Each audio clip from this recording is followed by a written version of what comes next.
And some of you might have seen that in the press, because it came also into the international press, and certainly in Belgium, and for the church was a very important development of the restoration, is that it was known that the lamb as well had been overpainted. So when he came back from the war in 45, he still had 2 ears, you can see, and a very natural lamb kind of face.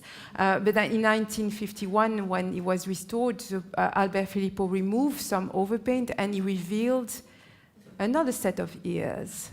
And so since 1951, the lamb had 4 ears, and still in 2012, when we started, it had 4 ears. Actually, even in 2016, when we started the study, it was still the case. And it had become like a normal thing that the Lamb of God had 4 ears, but no one really asked themselves why. And actually, we had such an important element. It's now very much enlarged on this screen, but actually it's a detail that's just about that high. It's only 3.5 centimeters high.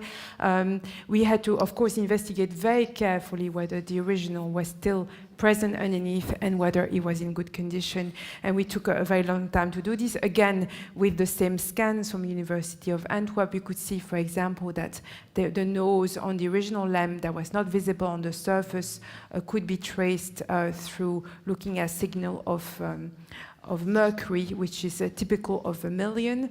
By looking through the microscope, very, very much detail, we could see that all the elements were present before we started.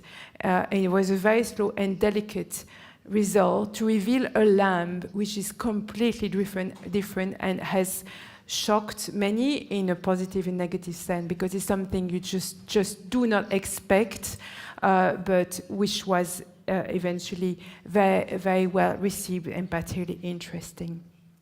The Lamb of Van Eyck is a lamb which had been transformed into a human.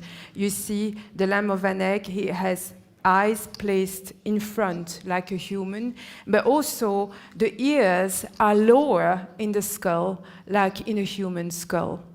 So in the 16th century, where it was overpainted, it was transformed into an animal, very passive, but also anatomically correct.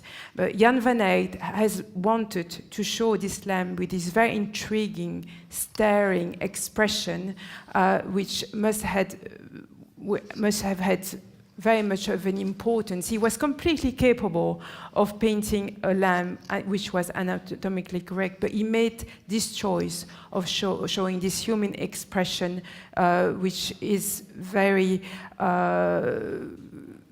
calls you into the composition and calls you to look at his sacrifice on the altar.